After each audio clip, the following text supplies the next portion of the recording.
The beautiful people, the beautiful people. It's all relevant to the size of the steeple. This is the lyrics from a song by Marilyn Manson called The Beautiful People. If you know it, you may know his work. You may know what the message of this song is. And today I'm going to be sharing with you some thoughts, some downloads, some knowledge that I have in regards to probably the most sought after and thought about topic known to the history of humans. It's something that governs our lives, whether we're aware of it or not. It's something that we're all a part of. It's something that affects everyone. And for some people, it's all they really think about. Am I looking right? Am I doing it right? Is he attracted to me? Is he too good for me? Am I too good for him? What's my value in their eyes? This type of thing is really what governs most people's form of operation, particularly for women. You know, a big part of their self-worth is their beauty, is their sexual marketplace value. SMV, how other people value us, how other people see us. It's very, very important. And one way or another, it will affect your time here in the human world. Beauty. And they say beauty is only skin deep.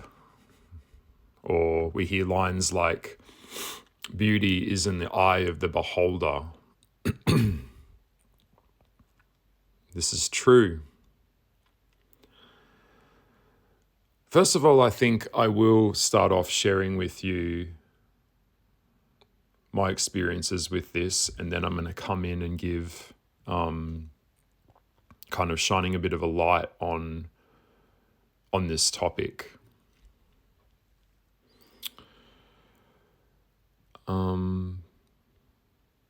It is very cringy to talk about this because people get very, very defensive about topics like this, and being considered beautiful or handsome is rewarded and punished kind of at the same time in this world. It's like a double-edged sword.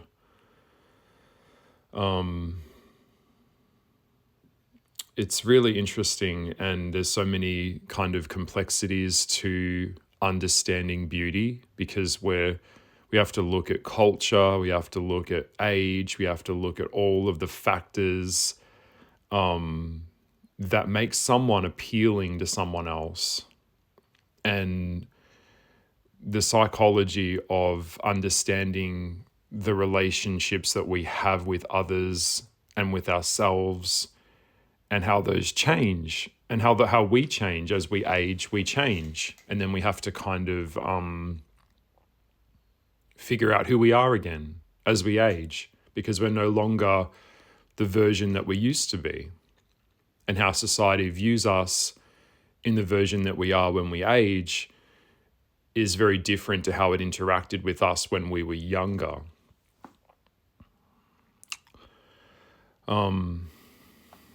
Which is really, really hard to hear. First of all, if you're a woman out there and you're listening, then I hope that this podcast gets to you. And I hope that you're able to take something away from it. I think coming into being a young man and growing up, I, like most people, had very low self-esteem. I didn't really know, you're kind of figuring out who you are as you go. I often think of the line, life isn't about discovering ourselves, because discovery means it kind of implies that there's something already there that we're discovering. I think that life is kind of about creating yourself as you go. I've always kind of preferred that term, because it's like, as you're creating yourself, it's like a canvas, like a painting. You're adding something to it. You're not, you're kind of building on something, and as you go along, the painting changes to different, it could be different things. But one thing is certain about life is that every thought, feeling, and action that we take cannot be taken back. So we're always adding to our lives. We're not actually able to subtract something from it. We can try and change the meaning of something that happened before, or we can try and understand something, but we can't change it. We can't take it away. We can't subtract something that has happened. We can learn from what happened and then try and not create that again. Or if it's positive and we liked it, we could create it again. If you get what I mean.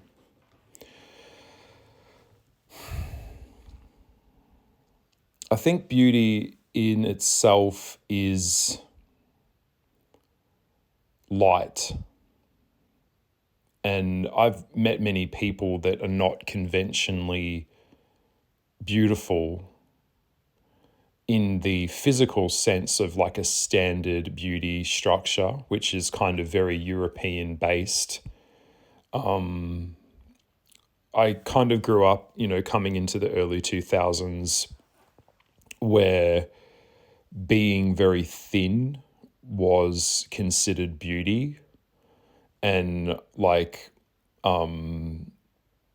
starving myself, that level of thought was very much a part of growing up. And I think most people have kind of done that as well, being body conscious, what's trending. I think back in the time, from my experience in the early 2000s, it was when kind of pre-social media, and there was no Facebook, no Instagram, but there was a MySpace, and that was a way where people could post pictures of themselves and kind of build this online character, I guess, that you could project out into the world, and people would basically rate you in a way. And it was kind of like the idea of beauty, or the idea of building a character, could be marketable. And from there, it just kind of grew to where it is now, where it's like you can capitalize on making yourself into a product that can be consumed by the gaze. We see this particularly with women in fans only, and men, of course, as well, is that you can commodify yourself, just cash in, film yourself, and someone will pay. Back in the day, that used to happen in the red light district, where a little kind of peep show, the curtain would open, and you would put money into a slot, and then after a period of time of viewing, for watching someone stand there and take their clothes off, the curtain would close. In a modern world, we see that that's now all accessible through a phone, and anyone can do this in their bedroom. One of the things that comes up for me a lot in talking about beauty is value. How we value beauty. Beauty seems to transcend effort. And I'm going to share with you, if you've never heard me say this before, if you haven't heard it worded like this, I actually wrote this I've written this down on a piece of paper and I'm going to share it with you. Unearned value is competing with earned value. So something that no one did anything to actually put effort into acquire is now actually competing and overriding value. That someone actually took the time, due diligence, and effort and put effort in to creating something or making something. So unearned value is competing with earned value.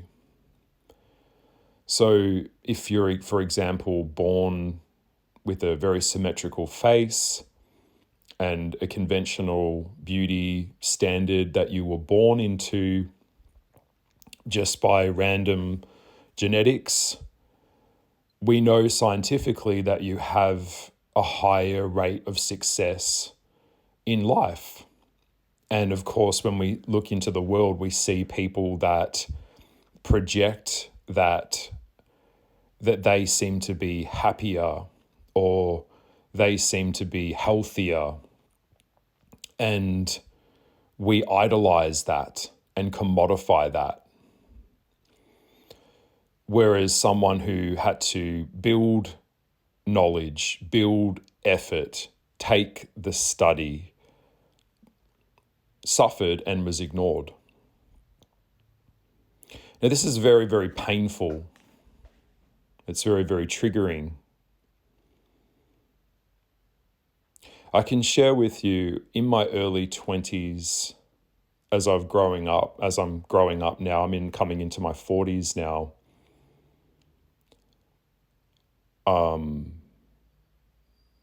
I began to understand the power that I had in my 20s. And I still have power now, but it's not the same.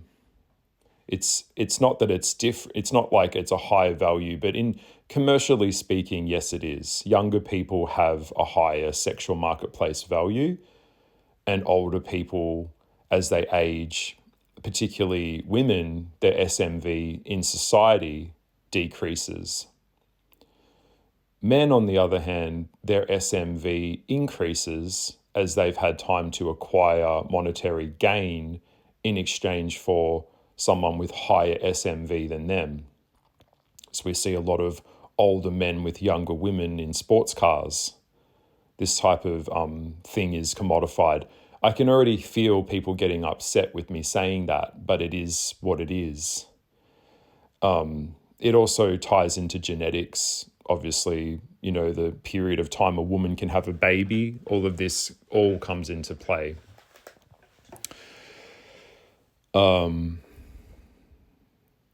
When I was about 21 or 22, coming out to the clubs and the bars, I felt the pull that I had on people. I had a very kind of like a younger Sagittarian vibe, like a very positive, upbeat, very naive energy that was very happy and chirpy and just happy to be out and wanted to have a good time, wanted people to have a good time with me. And this energy was very powerful. I had a lot of people that used to actually, at the clubs or bars, follow me around. When I was younger, I used to work in a restaurant in a country town. And I'm being very, very vulnerable, just sharing this. People used to walk past the window and see me in the window, and they used to come into the restaurant and ask if they could take a photo with me. Like I was some kind of celebrity or some kind of person that they saw, whatever a vision it was in their head that they thought I was, or I looked like someone that was someone I don't quite understand it. And I was very shy about it and very embarrassed about this. Often I would just kind of like look at the floor. When I walked, I didn't make eye contact in the street. I had some kind of level of beauty on some level that society had deemed valuable, and that made me feel very withdrawn. And as I've gotten older, I became more very hermetized, I guess, in a way, and kind of went within. I did pursue modeling, which is also a very, very toxic industry. I think it's probably a bit better now, but it's still basically a pimp type system. And back then, reality TV shows were very big. They were kind of exploding into the world. There was a show called The Simple Life, which had Paris Hilton and Nicole Richie. And it was really kind of these young girls that were just being filmed making a mockery of other people's lives because they were rich and they were beautiful, or what, society deemed as beautiful. And it kind of revolutionized reality TV, that you could take someone and commodify it and film it and make it into a product. And then, of course, Big Brother happened around, that time. All of this started to happen. And then this massive shift started to happen in the world where you could film yourself eating breakfast and someone would want to watch that. You could film yourself taking a bath or taking a piss or, just being in some level of undress could be commodified into something that could be commercialized. And in a way, I guess we're all kind of selling something to get something. I understand this now, and I will share this in future podcasts and videos, but I'm not ready to share it just quite yet. I've had a lot of time to think about my life and think about the relationships I've had with people and how people perceive me and how I perceive the world and how, all the rest of it. And that's why I like to do these podcasts, because it's like a deep dive into just my thoughts and thinking and diarising them. Beauty is tragic. And it's something that sparks a lot of jealousy. It's something that people secretly want to have, and then they want to have beauty internally because it makes them feel special. And the truth about beauty is that it really often, so very often, is fatal. It's destined for a fatal end, an end of how society sees you, an end of your own sense of self as you change. You have to kind of get comfortable with living with yourself aging. I see we live in a world now where we've got women, particularly very, very, very hard on women, is that they're supposed to, like, they're in their 40s and 50s and they're still trying to look like they're in their 20s. We see lots of injections, there's Botox, there's collagen, very big lips, no lines to show aging. We know the pharmaceutical companies really run the world, big pharma, and it's really based on just making people feel shitty about themselves. It's based on playing on your insecurities, that you're not enough, that if you consume this thing, if you get this t-shirt, if you get this bra, it'll get it'll make your your breasts look bigger, if you do your hair like this, all of this type of thing is destined for what makeup is. I mean, what is makeup? It's to enhance your features and hide your flaws. So we're all kind of taught to and emphasized to be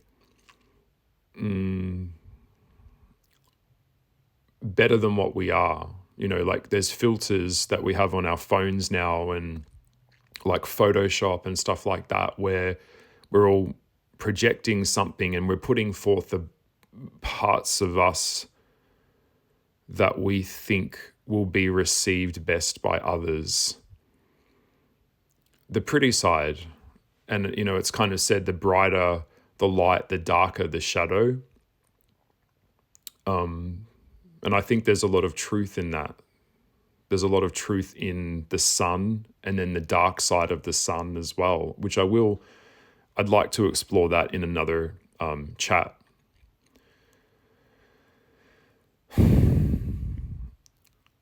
It's really gotten to a point now where most people are miserable, where a society is heading now. We're heading into such an inverted time now that it's like people don't really know the difference between unearned value and value, and one is now overriding the other completely, and no one seems to care. Say, for example, I'm an artist. I'm giving you a really straightforward example here of that, where I've spent years developing a skill set, working with paint and pencils and charcoal and my hands to make art and create something from my heart that I feel is beautiful, and create something that is from the human experience. And now we have AI. So I've spent my whole life working on creating something, and Jane next door can just upload an app or upload a program, and she can tell the program to paint a painting like it's done in a style with a material, like in a different font or I guess style, and the computer will just generate it. And now that artwork is out there with my artwork and other people's human artwork that is not made from a human externally. Jane put zero effort into creating it, and now it's out in the world, and people don't even know the difference between something that was made from a human and something that was made from a program that just copied and borrowed data and then generated an image. That is not art. This is terrible. And it's said now that the new generation that was born into social media would never know, like there will never be an image or a photo that wouldn't have been edited in some way. So we have this bleed of fantasy and reality all kind of really kind of merged together. And it's sad. We also see these very, very harsh standards for humans now and what they're supposed to look like. It's just outright completely insane. I remember reading a book years ago. It was talking about the beauty myth. I think it came out I think it was like 1991 by David Buss. A lot of things that he brought up in that book have been proven to be so very true and so truthful and painful. Is that a lot of people that base their life on their external projection, the beautiful people, as we would say, the pretty ones, secretly everyone wants to be them, because then they get the attention, they get the love, they get admiration, are hated, and people are very jealous of them. They want to destroy them at the same time. They kind of reward you and punish you for it, for your attractiveness. And yeah, it's really like, you can see as well people when they age, and if they've based their life on what they look like, then they kind of collapse as they get older, because it's like the thing that they built their life around is fleeing them. You know, beauty flees us. Different versions of us hold beauty. When I look at my face now at 38, I'm turning 39 in November this year, I'm learning, and I'm not saying this in some like flippant way, I'm learning to understand that the standards of this world are just completely ridiculous, and that my face is my story. My face, the face that I wear is my life's journey. And I have like a lazy eye now. I've got like, I have a damaged kind of eye. I had an eye infection a couple of years ago, which has changed my eyelid. So as I've gotten older, you know, your face kind of sags, skin starts to sag, lines start to appear. My facial structure has changed, and it is changing into a different style of who I am in my life's journey. And I look at myself in the mirror and see a man that has and is trying to love myself, and is trying to just accept myself. You know, for a lot of people, it's very, very hard, and a lot of shadow work comes up with, you know, I've talked about this before, standing in front of a mirror under very, very heavy lights. Kind of like when you go into a shop and you try on clothes, and they've got all those mirrors on different angles in the little changing room, and the lights are very harsh. It's very confronting to see yourself, and we're kind of taught to not like ourselves. We're not taught self-love. We're not taught to self-soothe. So it's very painful, and because we have to face all the things that are wrong with us, and that's kind of how we're taught, is that there is something wrong with me, and I have to be a consumer, because that plugs us into the consumption of beauty products, weight loss products, hair extensions, makeup, eyelashes, you know, all of the things that encompass what we're supposed to project to fit into society so that we have value.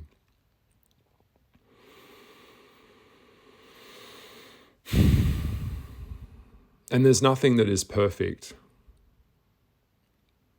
You know, nothing is perfect. And I think letting go of a version of you that no longer exists is the only way to move forward. If you're grappling with this, I understand. And I understand how you feel, because we all feel it. Everyone feels it. But aging is a natural part of life. And accepting that our power isn't necessarily all based on what we look like is the truth. The structure of this society was built by men mostly, we know that. The men in the masculine is the mind, and the woman is the heart. And the structure of that now is beginning to collapse. in a society that tells us to be single, to be fearful of commitment, that is trying to destroy the nuclear family, and everything that is kind of being inverted upside down. Telling men that they can be women, promoting that women can be men, that men can compete with women. All of this is part of a higher gameplay of spiritual warfare that is taking place in this world. But that's probably for another video as well. I'm going to be doing a video talking about the inverted world that we're in now. So if you are feeling lonely and you're feeling disconnected and you're feeling unhappy within yourself, please understand that it's not all your fault. If you are single and you can't seem to understand why you can't get a relationship going with someone, please understand that that's not all your fault anymore. It's just the world that we're in. All right, so yeah, I think I'm going to come back to some other topics within the construct of beauty, and I want to explore that more. And then I think I will maybe get out of here. I feel like I've covered a lot already to think about.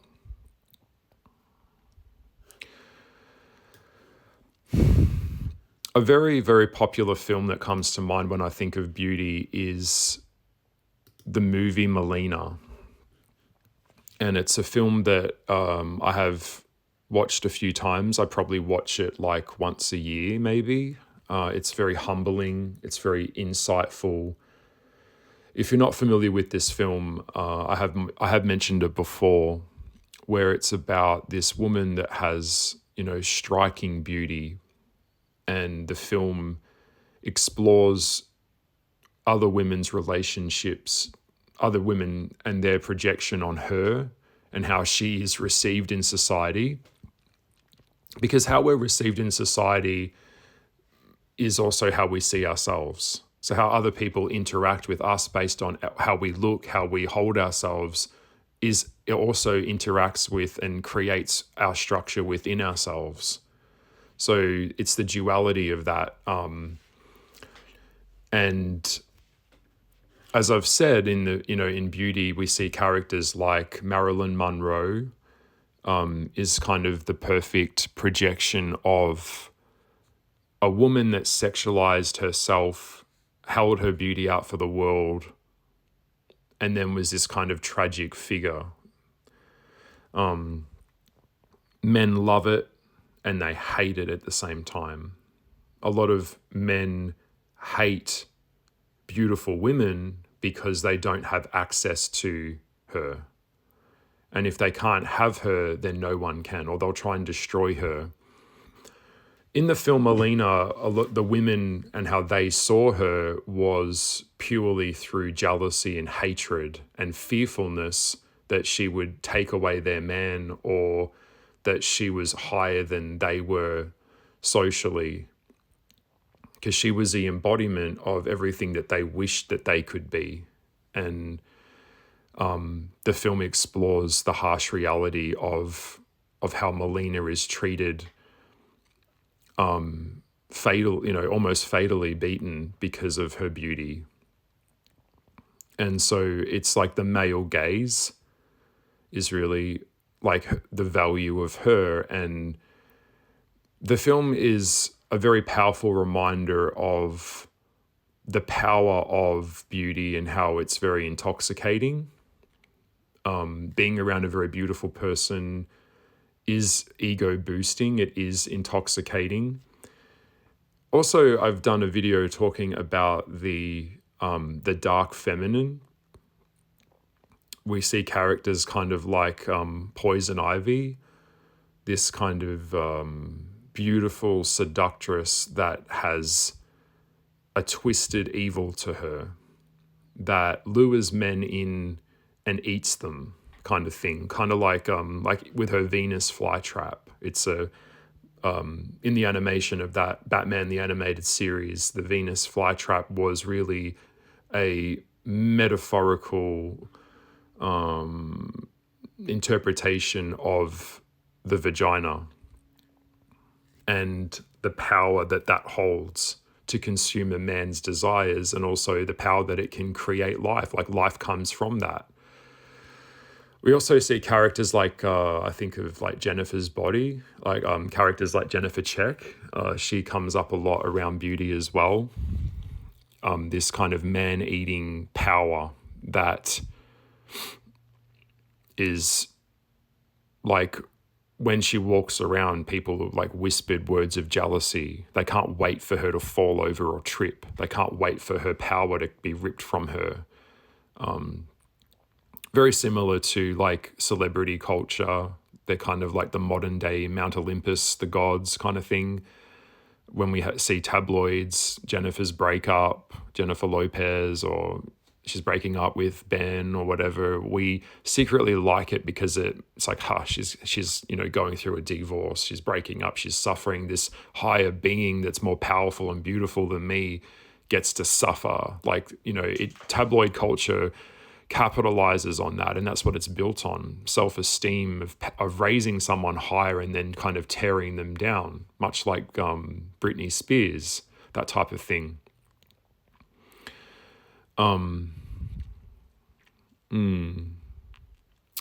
Beauty, it's something that men kind of worship to behold, but they don't really want it in a relationship sense. It's more about men wanting to consume it so that it boosts their ego and their social status with other men. One of the things I will share with you is the pendulum theory. I'm not sure if you've heard of this. It's been mentioned a few times by psychologists, and it comes up a lot. This could be very triggering, and it's very painful to hear that. Think of it like a pendulum. One side of the pendulum is swinging in one direction, which would be a very big fat girl that might go to the party being like, society. And she is just like everyone. She wants to be seen. She wants to be loved. She wants to feel valued. She wants to be approached, and she wants to feel like she brings something to the table of society. And she wants men to talk to her and hit on her and date her and she wants men. She's a sexual being too. She wants to be fucked, all right? Just putting it bluntly. And then on the other side of the pendulum, when we swing it the other way, we see a very beautiful girl at the party that is conventionally tall, skinny, big breasts, beautiful symmetrical face of what society deems as beautiful, and maybe even wearing, this signature red dress, that we saw in The Matrix. And all of the party is watching her. And she knows that the whole party is watching her, because all of the men and some of the women there want to fuck her. So the pendulum theory is, one side of the pendulum is you're completely ignored if you're not conventionally beautiful and you're not seen as a high-end value option, or a high-value option. I think that's what the new age term is now. And then the other side of the pendulum is you are exceptionally attractive and beautiful, but no one wants to get to know you.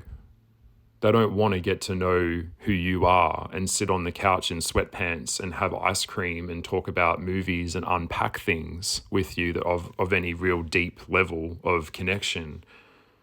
They just want to fuck you and consume you and discard you, because that's the power that you behold that is an ego boost to them so that they can use you and then walk away.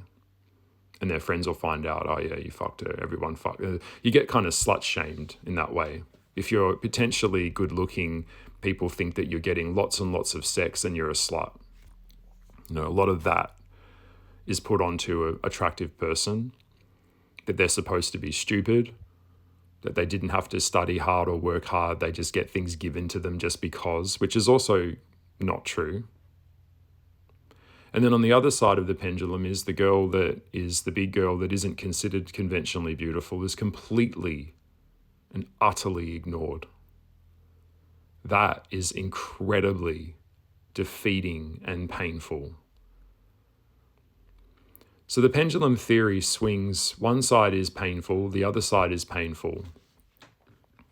As a mystic or as an occultist, as a man in this world, just as a human, taking off all of the titles, I've often found that the most sustainable relationships that are real relationships, that are monogamous relationships, I don't consider open relationships are not real relationships. The more responsibility someone takes in a relationship is measured by their commitment to the relationship, by the way. Is that you'll find the most long-lasting relationships generally are the ones somewhere in the middle of the pendulum swing. The middle, the average Joe, the average Sally, that level of middle ground is generally where most people will sit, and that's generally where is where longevity lasts in relationships and pair bonding. I know that's very painful to hear for some people, but it is the truth. We know birds of a feather flock together. We can only attract that of what we are. Okay, opposites do not attract in the world. Only magnets can do that. Attraction attracts. So if you have someone with a very, very low IQ, very, very low EI, emotional intelligence, then it's more than likely that their friends, the sum of them, their 5 friends around them, and their partner, their marriage partner, relationship partner, will also be on that same level as well.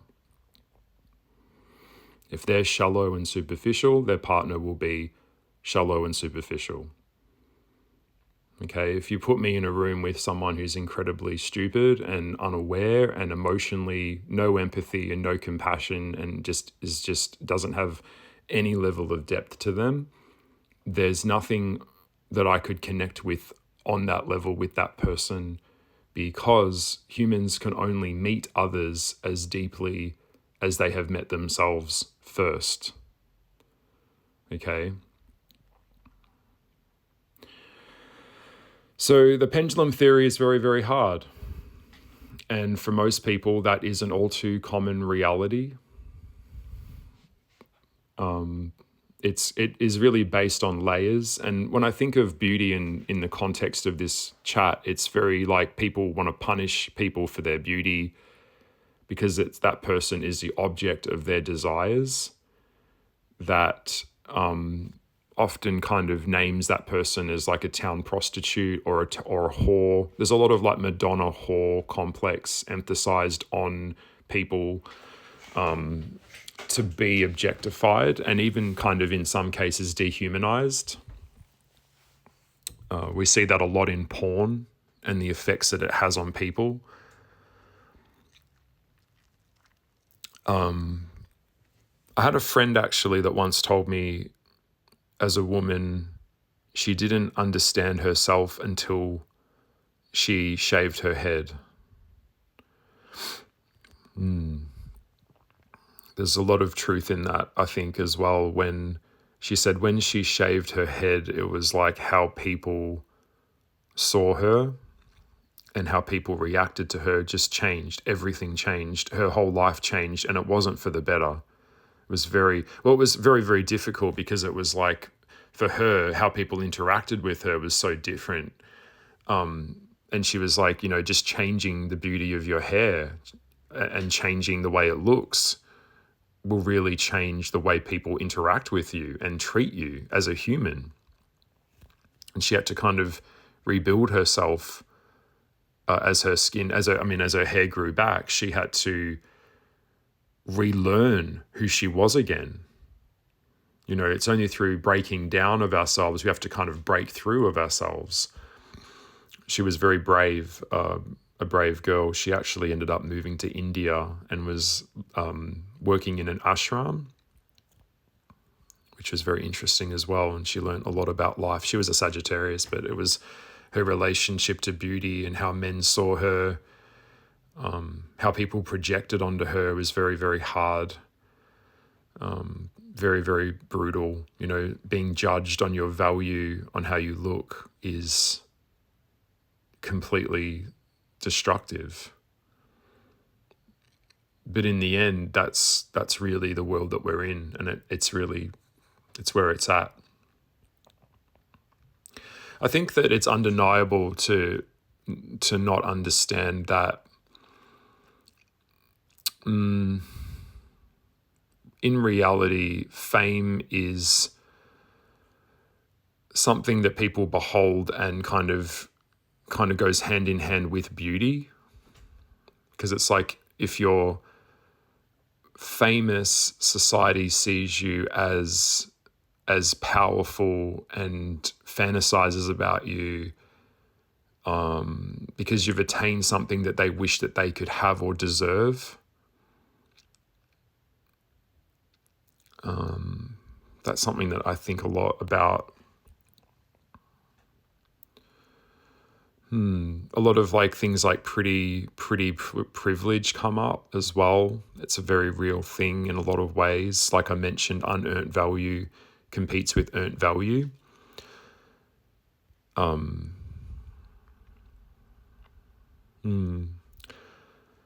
of like a fantasy that you become for someone, or even the power of dehumanizing someone else with like a dom and a sub relationship. A lot of beautiful people are really deemed kind of, they're headed towards a relationship that ends in being abused. A lot of beautiful women that I've met in my life have all ended up in very destructive, very violent relationships with men that just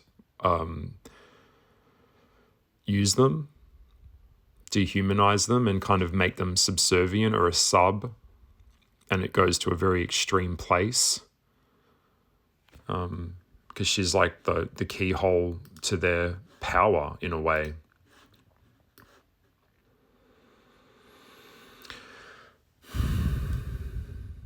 I think I'm going to leave it here for today. It's a pretty heavy one. But yeah, it's a real kind of battlefield out there as well. And I think you have to kind of get to a point where you try to find a place within yourself where you feel okay with yourself in a world that just really teaches you to hate yourself. And I just want you to know that when you look on Instagram and when you look on social media, you have to, have a lick of common sense to understand that this is the projection of something that isn't necessarily real. And you're seeing people, even if you're a man and you're seeing people that are jacked up at they've just done a pump class, it's photoshopped, it's edited, biologically they've got different genetic codes to you. They're on steroids. There's just, it goes for men and women as well. I think it was said famously, there's nothing more pathetic than a skinny man. Men are supposed to project a level of power and authority and command as a masculine figure that provides safety and security. And that's what women generally are attracted to, as it makes them feel safe, because the bad boy archetype in a man is powerful because that's what gets her wet. It's what gets her excited. Most idolized versions of what women would deem as a high value male, or a male that really knows how to fuck, is a man that probably would be in jail. and probably would hate fuck them and then abandon them and won't stick around to raise the kid, rather than go for a man that's more safe and secure and stable and loyal. So that's also, with men, when we see the pressure on men to look, a certain way, have a certain appearance to them, and what we consider attractive, or what women consider attractive, or what men consider physically beautiful in a man, is their presence. I think it was a concert that I went to in my early 20s. I went to see the Monster Ball tour. It was with Lady Gaga. It was one of her tours. And in the tour, she laid on the floor. This was I just want to share this before I get out of here today. She laid on the floor of the concert ground, like on the stage. And I was at the Rod Laver Arena. There were like hundreds of thousands of people, like so many people in this massive packed stadium. And she said, with the microphone, after a while she stopped talking and the whole place went silent. You could hear a pin drop. I'll never forget this, actually. I've shared this with a couple of people. And she put the microphone up to her mouth and said, "Do you think I'm pretty?" And the whole audience just went crazy. Yeah, like they're all screaming and chanting. And then she said, "When I was at school, I didn't get a lot of attention and people thought that I wasn't pretty. I'm like Tinkerbell from Peter Pan. I need you to clap for me or I'll die." And so the audience started to clap and clap and clap. And she said, "I can't hear you, louder." And everyone was clapping. And what I saw in this stadium was beautiful, monstrous, ego, possibly psychosis, I don't know, but it was a very powerful experience to have a person that had such a lack of power. And that's where a lot of her, self-worth, in order to experience the high of something, you have to experience the low of something. So you have to feel unattractive to want to feel attractive. And I saw into Stephanie Giaminata's soul that night in the stadium, that this girl came from a place of her power that she used. It was very clever that she did this. It was like the power that, this girl that wasn't considered beautiful was now able to make a whole stadium clap for her and tell her that she was pretty. And it was like all of their energy and power was just all getting funneled down into this being on this stage. It was incredible. And I could almost see and feel what it was doing to her on the stage, the high that she was getting from that. It's quite incredible. It was an incredible, tremendous thing to behold. I just wanted to share that. But yeah, and men these days, there's a lot of Marvel films. We see the shoulder waist ratio that's completely unrealistic. It's all unrealistic, really. I'm going to leave it here. Thank you so much for listening to my podcast. It means a lot to me. This is a bit of a deep dive into me exploring beauty, the power of it, the darkness of it, the beauty of it, the insecurity of it. We can all relate to this. And I hope that you've enjoyed me talking about this and sharing all this with you. Please subscribe and share this video with anyone that you feel would appreciate it. And I will see you in the next podcast. Okay. Bye.